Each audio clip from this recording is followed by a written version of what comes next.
Hey everyone, I'm Mike Del Prete, and you're listening to Context, the podcast where I'm talking to industry leaders about what's going on in the world of real estate. And I'm here in the Compass offices with Rory Golod, President of Growth and Communications. That's right. Awesome. How are you? I'm doing well. Great to be here. So, what does a president of Growth and Communications do? A lot of things, actually. The funny thing is it's actually only a portion of actually what I do. Breaking it down, growth is effectively what it says, right? So growth for us is bringing agents into the company. And so that means all agent recruitment and also bringing in small boutique brokerages to the company. We have an M&A team that focuses on large scale M&A. Okay. But as you know, there are thousands of small boutique brokerages out there. So everything from individual agents to boutique brokerages. So I oversee an amazing team of people across the country that focus on that. Communications for Compass, actually a really big thing because our business is just communications, right? We have thousands of agents and every single day we're trying to inform them on here's either what's happening in the world, here's things that we're doing that we want you to be aware of and take advantage of, here's new technology, new tools. It's also communicating to the outside world, right? We have all these different audiences. You have agents, employees, you have the general public, you have investors. And so you got to make sure you're consistently communicating with all of them and crafting the stories. It's a really important thing. And then within that, we also tie in events. Events is a big thing for our company. I think in our industry, it's a big thing, but for Compass in particular, we're very big about in-person connection, getting people together. It's obviously a great business opportunity for agents because where a lot of referrals come from. And then I also oversee a big chunk of our regional business as well. So a lot of our regions and the sort of day-to-day operations in those regions. So I have my hands in quite a few things. Yeah, what do you do in your free time? Do you have any free time? There's not much free time. What do I do in my free time? I love hanging out with my 4.5-year-old daughter. That's so hanging out with her and my wife and a lot of family time. I love playing guitar, big music person. And if I can, it's hard, but play some golf. That's tough to be 4 hours of uninterrupted communication in my job. It's a little hard. How long have you been at Compass? Over 10 years. 10 years. How did you start? So I joined when we were Urban Compass. So when I joined the company, we had approximately 50 agents, maybe 50 employees. Wow. So the company was really tiny. We were in an office actually right across the street from where we're sitting now, in a tiny little office. We were Urban Compass, and we didn't really have any idea what we were doing. And I remember my first couple weeks, I was even trying to figure out what we were doing. Yeah. But in the very beginning, I really focused on two things. One, I helped build what is known as our agent experience team. We were bringing on agents to the company, but we had no one onboard them, teach them how to operate within Compass. Our technology at the time didn't really exist, but we didn't have anyone to teach them how to use the basic tools that we had at the time. And so it was building that team. And then I started working on growing Compass in other markets. So I'd go, move out to a market for a month or two and launch Compass there. And I did that around the country and started working on recruiting agents. And then I became Robert's chief of staff for 2 years, which was an incredible experience. And that was in 2017, 2018 when the company started to take off. And then after that, I held a number of regional operations roles. So I ran the West Coast of our business. I ran the East Coast for a while. I ran New York. So I've kind of done everything. After the business transitioned from Urban Compass to Compass, so you kind of figured out what the path was. Yep. What's something you know now that you wish you knew when you were doing that then? Well, I would say I'll break it into some categories. So let's talk about on the technology side. I think one of the things we learned was that the boring, non-sexy, interesting stuff is actually the most important stuff to build. I think we came into it thinking we need to build all this flashy, cool stuff. When in reality, if we could go back and redo it, I think we would have started with things like transaction management, how you get paid, compliance, e-signatures, documents, like all the nitty-gritty of a deal that actually is where a lot of the administrative non-core time gets eaten up versus like the really flashy, shiny stuff. Number two, I didn't know this then. I was very lucky that I had people around me who knew it, which was that you don't have to invent the answer. All you have to do is talk to agents. And it was very surprising to me how many companies weren't talking to their agents. It's still surprising to me how many companies don't talk to their agents. And when I say talk, I don't literally mean walk up to them and talk to them. I mean, actually ask them a question. We always say here that we don't make up all the things that we do. But none of these ideas are original. We're not sitting there with whiteboards till 4 a.m. trying to invent the future. All we do is we go to our agents, we ask them, what do you need to be successful, or what are you struggling with?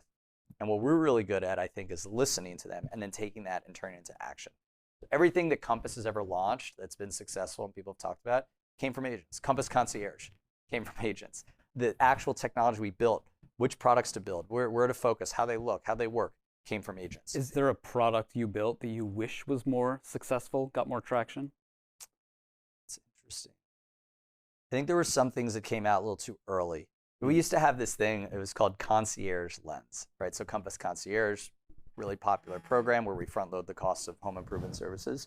And so we had this really cool tool where you could pull up a listing for a seller and show them with a bit of AI the before and after. So you look at, it would actually take the photo and you could toggle across the photo. And so the photo would start on the left as just, let's say, their kitchen, and then you toggle it to the right, and then all of a sudden it's morphed into the renovated kitchen. And so it'd say, hey, if we spend $25,000 and do some light cosmetic work to the kitchen, here's what it'll look like, and here's what we think, not guarantee, but we think the incremental price that we could get for the home would be. And I think it was a little before its time. Yeah. That would be one. And then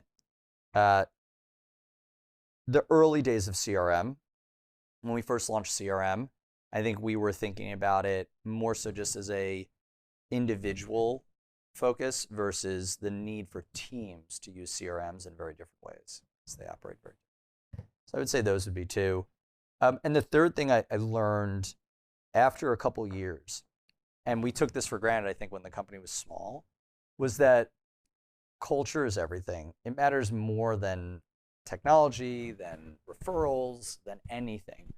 And the incremental value of investing in culture and doing things that people think are really simple or maybe don't make so much sense are actually all the right things. So for example, pushing really aggressively to make sure all of our employees were back in the office 5 days a week. At the time, I think a number of us, maybe even myself for a moment, were like, well, I don't know, the whole world's not really doing that. Do we need to do this? And now I look back and I was like, thank God we did that, right? We travel a lot. We go to all of our markets. We spend a lot of time in person with our agents. I remember there was a time where people said, oh, we don't need to do that anymore. We have video conference. Like, no, that has continued to be something that I think we've leaned into more and more as the company's gotten bigger. All right, so through the years, Compass has taken a lot of flack from the industry and has been a bit of a lightning rod for controversy, right? Does that personally fire you up? So a couple things. I think one, it gets me excited. Fired up would imply someone who's angry. It doesn't get me angry at all. In fact, we're not filming this, but if you could see I'm smiling. Right. It definitely excites me because one, you're doing something right when you attract a lot of attention in that way. What does bother me is when I feel as though that vitriol and negativity is aimed at our agents and undermines their decision. For example, when I hear people say negative things about Compass, I interpret as, so you're saying that the thousands of agents who are best in the country at what they do and came here, don't know what they're doing, are, at the wrong company, aren't capable of helping to build a great company and haven't been successful. So that part bothers me when I feel as though people are talking about that in a way that hurts our agents. Me as a human being, no, it's just fuel and it's reinforcement that we're doing something right. If we were not doing something that was striking a nerve with agents, I don't think we would actually attract much attention. Right. That's kind of the worst thing, right? Nobody talking about you. Exactly. Look, on a human level, I don't really think about at all what individuals say. And we're not in this business obsessing over that. What I really care about is what our agents are saying. And when our agents are saying that, hey, we're doing the right thing, just keep going, that's kind of more so how we think about it. And also, look, over a 10-year period, you get used to it. At this point, it's like, maybe in the early days, I was like, oh, wow, this is different. Yeah. I didn't expect this. Now it's sort of like, okay, let's just whatever. Let's keep going. It's par for the course. It's par for the course. The industry. It's just the industry. It's the end of March 2025, right? And this podcast will be dated. So at some point it'll be 2026. But right now it's 2025. I think the most noteworthy thing that I see from Compass is the single-minded, determined, and disciplined execution. And what I mean by that is Compass as a company has really been talking about one thing. And it doesn't matter exactly what it is for the scope of this discussion, but one thing for the past 9 to 12 months. That's it. Every communication is talking about that. Everything the business does is executing towards that. There's a really strong ground game that might surprise a lot of people that is geared towards that. So where does that execution, and before that, is the simplicity and focus of just being able to focus on one thing, is that an on-purpose thing, and how important is that? Yeah, it's an on-purpose thing for sure. It's kind of wired into our DNA. It is a luxury though. Not every business has the ability to say, we are going to just go all in on this one thing, because they have to tend to a lot of things. We're really lucky that the company's in a place right now where we can do that. That's because the company is working really well. In years past, I don't know, we didn't have that ability to just say, we're gonna go all in on this one thing.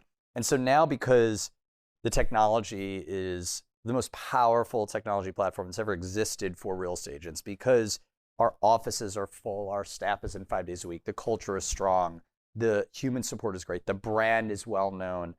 There's a lot of energy and positivity around Compass because we have that good fortune. We can say, all right, we're going to go all in on one thing. And Leonard Steinberg always says, you never regret overly focusing on something. And Robert very much is one of those kinds of thinkers and leaders as well, which is focus is so critical. And it's hard because we love new ideas. We get so excited by them and we want to do everything. But we almost measure ourselves the ability to say, how long can we stay focused on something? And I think that's why we're seeing success with this. The other times I've seen us focus like that is when we did our best stuff. You think about expanding to new markets. Launching in new markets is really hard to do. There was a point in time where we said, we're just going to go all in on this and do it. And we were able to very quickly expand into these other markets and get a foothold. And we've seen that's been really hard for companies, right? Launching Compass Concierge, that was another thing. We're going to go all in on this. And now it's sort of ubiquitous. We don't really have to promote it. It's there as a common thing that our agents take advantage of. And now with this focus on inventory, it's been, as you said, 9 months, a year of real focus on it, probably more like 9 months.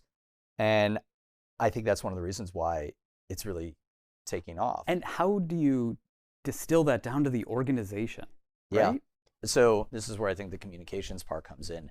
It's really important to make sure everyone is super clear on what is it that we're doing and why are we doing it? How does that connect to the ultimate goal we have?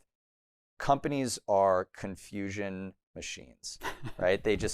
Companies create confusion every day, and the best companies distill that confusion into clarity. The best leaders are really good at taking that confusion, which is natural. Every company is going to every day create confusion. If you can distill it down into clarity, those are the companies that stay really focused. Those that don't end up, I think, losing their way. And so one of the things that we've really leaned into is saying, let's not assume that everyone knows exactly what it is that we're doing. How does it connect to the goals that we have?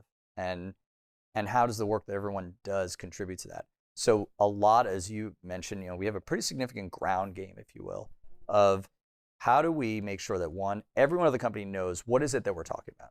Right? In the case of inventory, that's a great example because everyone has a different interpretation of what this is. We're hearing all sorts of stuff out in the world of, Compass is doing this or that.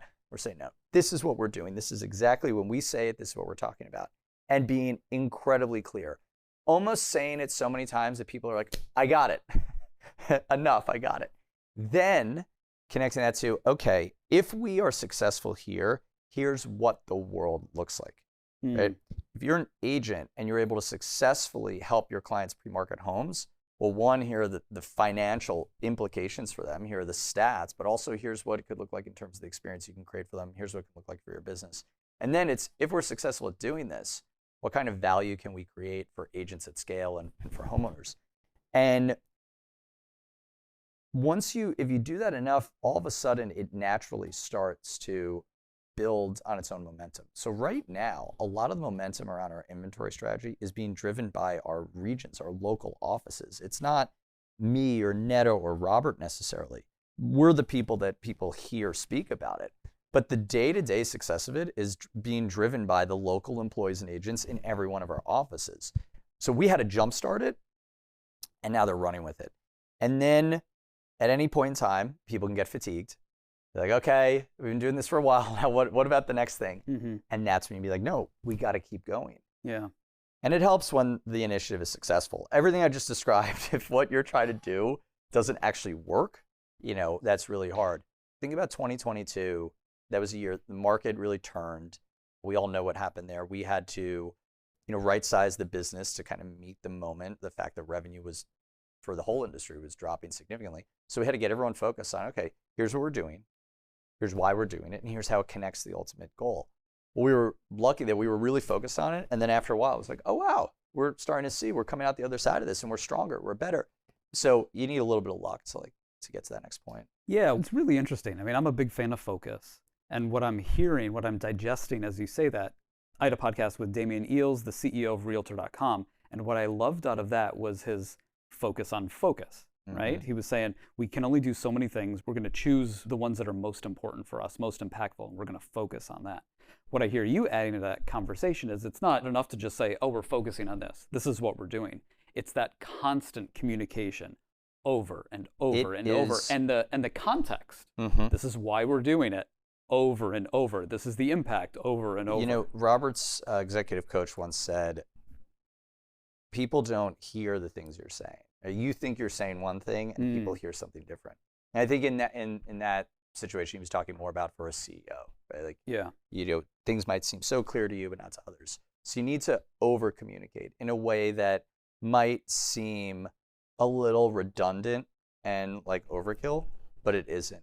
And you need to keep people motivated while doing that. And I think it's so needed because our industry struggles with focus. We get so easily distracted, right? We're constantly, as an industry, talking about all sorts of stuff that's not relevant to actually, first, what our agents, what our clients, being agents, want, certainly what consumers want. And so we get so distracted by all these shiny new things, or, oh, look at this thing over here or over there. And when you think about the best companies in the world, they just block all that stuff out and they just go. And they really just focus and lean in. And it usually tends to be successful. And that's successful in anything in life. But there aren't people or organizations who just bounce all over the place who tend to do well. And the other thing is it's an endurance challenge. It's a marathon. Right. It's like running a marathon or doing an Ironman. You have to just be able to handle that. And some people can't. It takes a lot. It's a lot of work. Right. And like you said, the company, you're blessed to be in a position where the company's doing well. Yeah. You can afford to do that. We can afford it, but it's a lot of work. It's a lot of work. Like every conversation I have with an agent, and I talk to hundreds of agents every week, I'm bringing up. Every week? Every week. Hundreds of agents. Wow. Every week, easily. Between, one, I travel a lot, so I'm in offices, going to sales meetings, speaking, just walking around our office every day, phone calls. If you add email interaction, it's many more. So I'm talking to a lot. And every one of those conversations, no matter what we're talking about, I'm bringing up the concept of inventory. Yeah. So that's, and so are thousands of other Compass employees. So that's a lot of work. But you want to be in a position where work is the only limiter, because you can always work, you can always push harder. And it is true, you can outwork your competitors. The great agents, agents outwork their competitors, right? So how would you explain Compass's current strategy to a 10-year-old? It's funny, I always use the analogy or the explanation of when I talk to the team. I want you to talk about it as if you're going home to see your parents for the holidays or something, and you sit down, and you're like, hey, let me explain to you what we're doing. So the way I would explain it is, in the most simplistic terms, real estate agents are at the center of real estate. They are the most important stakeholder in the actual residential real estate ecosystem and the transaction, right? And one of the reasons they're the most important is because they represent the client. They are in charge of supporting, helping the client do this incredibly important thing, which is buy or sell a home. And so the responsibility to them, if you're a brokerage, is to help support them and make sure they can be the best at what they do. Right? Like that's the job of any company that supports any type of stakeholder. And so when we identify something that can help agents and help their clients, we have a responsibility to go all in on it, right? If we see something that works, we can't do our job and just say, oh, here's a good idea, maybe check it out. Like, that's not why they pay us. And so one of the things that we've identified is that harnessing the power of pre-marketing, which has been used by every luxury brand in the world and has been leveraged by real estate builders and developers for decades, can be incredibly beneficial to not just agents, but to their clients. And so what we're doing is we're saying, hey, there is a way that you can support your clients by leveraging this multi-phase, this Compass 3-phase marketing strategy to help your clients achieve better outcomes. And we're focusing all of our resources on doing that. And we believe if that's successful, it's going to help our agents better support their clients, create better financial outcomes for their clients, which we're seeing in the stats, and ultimately help Compass agents gain an edge. And that's our job. It's almost as if I'm hearing a little bit in the market of people are upset that we're trying to help our agents be more successful. Right? I would expect every company to be doing that. Yeah. So that's how I would explain it in the most simplistic terms. And then depending on how interested the audience is on the dynamics of inventory in our business, and go deeper. I bet you're really popular at Thanksgiving talking about inventory strategy. Oh my God. I've learned to actually, I've scaled back on the Compass and real estate talk because, my family and friends, they know how passionate I am. So, I'll get nudged every now and then and be like, hey, just keep it to 5 minutes. Yeah. Hey, if you could be the CEO of any other company in this space, have a crack at that, what would you do? Oh, wow. I think the first thing I would do is I would say for the next, people who say my first 100 days or whatever, I would say for the next 100 days or however many, I'm going to go across the country and I'm going to physically in person meet with as many agents as possible. And when I sit with them, I'm going to ask them some very basic questions. I'm going to say, what is not working? What do you not have that you need to be successful? If I had a magic wand and could create anything to help you be more successful, what would it be? And then assuming they gave me a number of things, then I'd ask them to kind of prioritize it. Yeah. I would only talk about things that in their perception either were opportunities or things that weren't working. I would not go around and be like, let's talk about all the great stuff. And then I would take all of that intel, all that feedback, and I'd go back to the senior team. And this would be a collaborative process. And then I would say, okay, here's our roadmap for the next, probably it'd be enough for years. It's like everything that we do should be based on this. And we should not spend any time on anything that is not here. Because if it's not here, it's not valuable to the agent. Right. That's the person we're serving. And I think one of the things we see in our business is that brokerages and brokerage leaders, I'm noticing more and more are working on things that don't actually serve the needs of their agents. That's who we're all working for. That's who pays us. The end consumer doesn't pay brokerages. The agents do. Right. And so I would do that. And it sounds very simplistic, but I think that would actually yield some pretty fascinating insights. So that's a really great answer. And I think there's a lot of powerful nuggets in there. The fact that you're, going out and figuring out who your customer is and asking them questions. And it's the particular questions you pose. That's really good. The question itself was kind of, which company would you want to be the CEO for? But this is really good, right? You've kind of answered that for Compass, or I'd say almost any other, many other brokerages.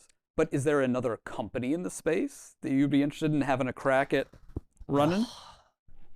Is there another? I think there's a really big opportunity in the vendor world that exists around agents. Right? Agents are at the center of the referral economy. They are referring all types of services and products and things. If you think about it, right? If the home is the most expensive transaction of someone's life, then protecting that home and putting things in that home and making that home look beautiful are probably the second, third, and fourth most expensive things they're going to spend money on. And I think there's just this massive opportunity in that space. And so I don't know exactly which company it is, but you think of everything from contractors, moving companies, homeowners insurance, architects, all these different service providers that are trying to get to the homeowner.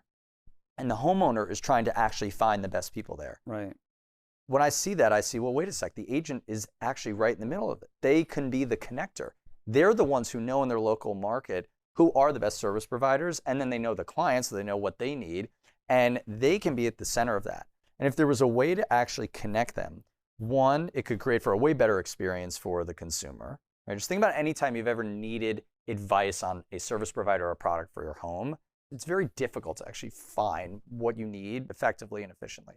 Two, I think it could be very lucrative, because if there was a way for those companies to get closer to consumers via agents, then agents should have the financial upside of doing that. If I refer a moving company to you and you work with that moving company and that moving company is willing to give a 10% discount, then the agent should have the decision to say, I want to pass 5% of that discount along to my client, and I'm going to keep 5%. Or in fact, I'm going to give them the full 10% because, this was a really hard transaction. I want to help them out. But right now that's happening. The agent is not able to benefit from it. Now, I think a lot of that's because it doesn't exist via software. Software is the best way to do exactly what I just described. So it'd probably be a company that's trying to solve that challenge. Interesting. I've heard that before, and I think there's companies that try to dip into that world and do exactly that. But from my perspective, they're starting out with the wrong question, right? They're trying to figure out how they can make money. Bingo. And I think the answer needs to be, how do you solve the problem? No one's saying, hey, the problem's making money. People are saying the problem is, I'm a homeowner. I don't know who to use, where to go. I just bought this home. My washing machine just broke. Which washing machine should I buy? I don't know. I want to use a moving company. I see there's 5. Which is the best moving company? What kind of homeowners insurance should I get? What kind of policy?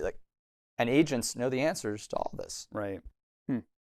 If you could send yourself a message back in time to 2019, one sentence, like a fortune cookie, what would it say? I have a great one. Stay, exactly what I just talked about. This is where we probably learned it from. Stay focused on inventory, even through the distractions. If you think back to 2019, we were very focused on inventory. Compass Coming Soons as a program was doing incredibly well. Then Clear Cooperation rule got put into place to effectively shut that down. And then COVID hit. Yeah. And then the market took off. And then the market fell off a cliff. And then the market kind of very, very slowly started to come back. And then everyone was working virtually. Then we got everyone back in the office. And through all of that, we were like, okay, we got some other things we got to focus on. But in many ways, our strategy today is just returning to a strategy that started back in 2018, 2019. Yeah, I was just reading something the other day that I wrote in 2019. And it kind of outlined, my hypothesis of what the Compass endgame was. And in 5 bullet points, it's exactly what the company's doing today. Yeah, I think the fortune cookie would say something like that. Don't forget that this is the opportunity. Yeah. And maybe that's one of the reasons why we're so hyper-focused now, because I think we learned our lesson a few times that you can't get distracted. What's a lesson you've learned about the industry, real estate, that if you were talking to an entrepreneur who wanted to come into the industry and start something new, what would you tell them? Like, listen, Mike, the number one thing I've learned is that you have to ignore the noise. Our industry really gets, as I said earlier, gets distracted easily and spends so much time talking about everyone else. We always say at Compass, we don't talk about other companies. I've never been at a sales meeting where I've stood up and talked about another company. When I meet with agents, I don't talk about other companies. When we're recruiting agents, we don't even really talk to them about their company. First, our agents are not paying us to hear us talk about other companies, right? Yeah. They're coming here every day and choosing to hang their license at Compass because they expect us to focus on helping them grow their business and better support their clients. And then there's also the whole side of it of there's so much vitriol and negativity out there.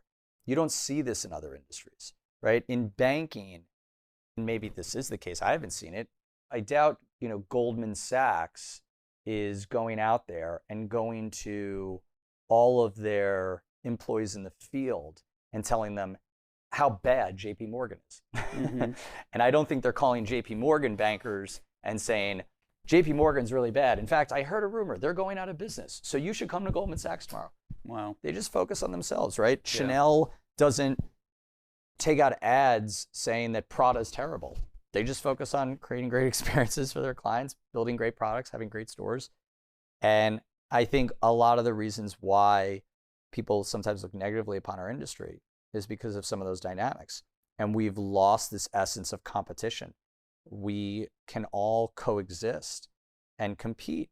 And competition is what yields the best outcomes. And so when I talk to agents and they ask me, like, why do you think we're in this place? A lot of it I say is, well, I believe that for the last number of decades, brokerages have not really competed. They've gotten lazy, and all the innovation that was created outside the brokerage, right? All the technology, think about it, definitionally, all the technology at brokerages outside of Compass is third-party technology. The concept of marketing to consumers, marketing in general, social media, real estate coaching. We have an entire coaching apparatus that exists in this industry that was because we couldn't do it ourselves. And so there's all this stuff that if I'm an agent, I'm a little disillusioned too. And so rather than say, all right, let's buckle down and actually focus on that, there's just so much distraction and noise and, oh, look at this over here and look at this over there. And so if someone were coming into this business, I would say, the more you can stay focused, ignore that noise, and just obsess over your client and customer, the more you'll be successful. Awesome. That's a really good reminder of that focus. I like that. Yeah.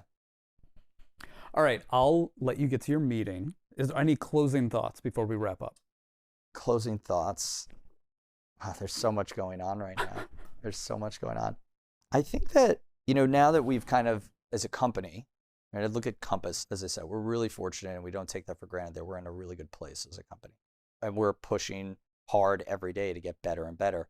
I remember when we became the #1 brokerage by sales volume per Real Trends, I was talking to one of our agents and they said to me, oh, all right, so we did it.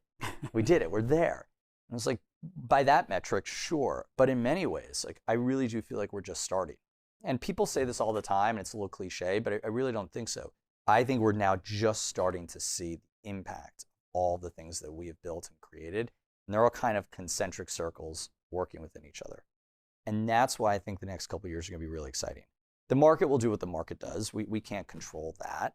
I'm generally optimistic that it'll get better. I mean, I think at some point it has to unlock. And you're seeing some stories out there in the real estate press about transactions starting to slowly unlock. There's certainly more inventory now on the market, which is good because we're being constrained by high cost of financing, right? High cost of homes, but that's being constrained by financial conditions, but also just by supply. So I think more supply gives people more optionality. Yeah. There are a lot of people who are not moving, not just because of mortgage rates. They're not moving because they will say, I don't know where I'm going to go, because there's not a lot of selection on the other side of that move. Right.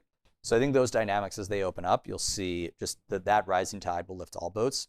But I'm really excited to see what I'm seeing now unfold even more, which is this interaction between technology, Compass, the Compass community, and this inventory strategy. And what I mean is I'm in the field seeing our agents meeting with potential sellers, leveraging the Compass technology in their listing presentations and their pitch, then using the Compass 3-phase marketing strategy. So that's technology, an inventory strategy, and then via the Compass network of the brand and agents and the world, building up that interest and anticipation. And then those listings are going on the market for the whole world to see. And those clients are seeing really positive outcomes. So I look at that like, wow. And in that world, everyone is winning. The agent is winning. The client is winning. Ultimately, the person buying that property is winning. And so that's what I'm really excited for. And that's where we're going to stay focused on. Sweet. Way to bring it all back. Yeah. All right. Rory, thank you for the time. Really appreciate it. I'm Mike Del Prete. You've been listening to Context. If you want to check out more episodes or more of my research, go to my website, mikedp.com, and we'll catch you next time.